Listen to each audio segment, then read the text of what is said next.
It wasn't the piles of paper or the random charging cables or the stray sock or candy wrapper under the coffee table. It was the feeling, that slow creeping weight in my chest when I tried to relax and I couldn't. Because even though my life looks ordered on the outside, inside it sometimes feels stuffed and chaotic. It's like I'm visibly organized but privately overwhelmed. That's when it hit me. Clear my space, clear my mind. I didn't need a home makeover. I needed motion. One desk, one shelf at a time, and suddenly I could breathe again. If your brain is buzzing, if your to do list is spilling onto every flat surface, if you're managing it all but still feel unsettled, this episode is for you. I'll include declutter strategies for busy doctor moms and how a cluttered space might be saying more than you realize. Find the full transcript and bonus resources at inspiredmommds.com/71. You're listening to the Inspired Mom MDs podcast. I'm your host, Dr. Cindy Van Praag. I help physician moms take back control of their time and energy so they can prioritize what matters most and thrive at work and at home. Before we dive into the details, I want to name something out loud. Sometimes it's not a massive life overhaul you need. It's not a perfect planner or a new habit stack or another time management system. Sometimes you just need momentum and you need a clean coffee table. Let's talk about why tackling your physical environment might be the first step to calming your internal one. Because even if no one else sees it, that pile on the counter and the chair and the kitchen table, they weigh on you. There is a hidden mental toll of clutter, and it's so hard to let go. Clutter carries a hidden mental toll, and there does come a tipping point when you're like, ah, that was my expression last Friday night. I couldn't focus on relaxing with my family when the clutter in my living room pushed me to my limit. Mid sentence, I exclaimed, "This room is driving me nuts. Look at all of this stuff." I pronounced this weekend a decluttering weekend. And with that, a mini movement was born in my household. We tackled little piles together with short bursts of energy, and as it progressed, so did our motivation. By Sunday night, we had a new space, and it felt like we had opened the windows to some stuffy cottage and let in a cool, crisp breeze. And I could breathe again. I admit this is a cycle that's hard to change, and things will accumulate again. I know it, but I plan to set my tipping point lower. I want to spring into action sooner. I can prevent the unease from clutter, and so can you. So, why do people tolerate this in the first place? There is an inner tug of war, especially for high functioning women. With an overflowing schedule and kids and their friends and the kids' friends streaming through your house, clutter becomes this background static. It's much easier to ignore than address. Choosing parenting and work over clutter management becomes a trade off until your tipping point. That's when you notice all of this visual noise, if you will. It is a stressor, both mentally and physically. Mentally, it interrupts your peace and distracts you from what matters, like my family last Friday night. Biologically, it's a stressor too. The Society for Personality and Social Psychology published a paper that found intriguing links between how women describe their homes and their cortisol levels and mood, which may have lasting effects on well being. Those who feel their home is restful or even incorporate some nature had more stable cortisol levels and stable mood compared to those who felt stress over things like holes in the wall they haven't fixed or piles of stuff everywhere. Not all clutter is created equal. There are three stories your stuff might be telling you. That constant background stress is not just in your head, it's in your home. So let's break it down. I categorize clutter into three types, each with its own emotional weight and message. Once you know what you're dealing with, it's easier to take back control. First, sentimental clutter. Those are things that carry memory and meaning. This one is tender. It's those scribbled Mother's Day cards from my kids 7 years ago. It's the school report cards and the little llama figurine I picked up from South America. It's the gift from a college friend that I sort of like, but it's all I have left from her, so I keep it. Mental clutter carries an emotional weight. Throwing it out or giving it away asks you to let go of a version of yourself that's not easy. Not long ago, I gathered up a stack of unread anesthesiology journals. I think those represented who I used to be when I was young, this hungry doctor who still had something to prove. Maybe you have a picture your kid drew 5 years ago in your fridge. Actually, I might. I'll have to go check. That art might just be an anchor to a phase of motherhood where you were needed every day or every hour, every minute. Decluttering doesn't just mean tossing stuff, it means reckoning with change in life. And that takes more courage than most people admit. There's also functional clutter, things that should have a home but don't.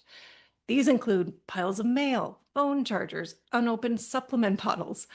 They do belong somewhere. They just don't have a landing place yet. So they float from the table to the counter to the drawer to the cabinets out of sight. And those items usually reflect a system that needs a refreshment rather than habits that need more discipline. If they have a clearly defined home, like a mail basket or an electronics bin or a supplement shelf in your cabinet, they won't move about the house.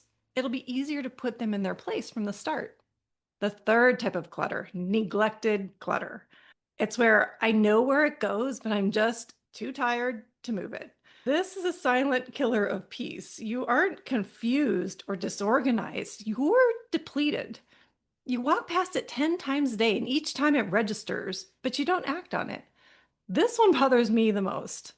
It isn't because I don't care, it's because my bandwidth is gone. And that is the red flag. The clutter becomes a mirror for how overextended you are. It's time to regain control. Decluttering is a form of micro control, and it's worth the effort. There are benefits of living and working in a tidier space.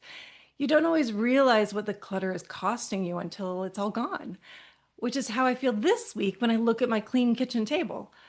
An orderly space has a positive impact on your well being by offering fresh mental clarity. That's when your mind isn't scanning all the projects and things you need to do. You're freeing up mental space for what matters. And this brings clarity when you clear the mental fog, when you clear the clutter. As the Society for Personality and Social Psychology showed, our nervous system responds to what we see in our living spaces. A busy space can feel like 1,000 tiny little alerts going off at once. But when your eyes rest on an open desk or an empty corner, that's a soft place for your mind to land. You start to breathe deeper in those places that were holding tension. And you have less distraction, better focus. Clutter competes for your attention like a needy toddler. When you're looking for your keys, it's better to just see them on the desk than have to root through a pile of paper, right? You'll get a sense of pride and accomplishment by taking back control. This week, everyone in my family is making comments about how clean and tidy our space looks. And we say that with a sense of pride. We did this. We are capable of change. We're not annoyed anymore by the toppling pile of shoes at the back door. And don't get me wrong, our house is not ready for a magazine photo shoot. We just have a home that is peaceful. And that might be the most underrated benefit, peace. So, what can you do this week to get started?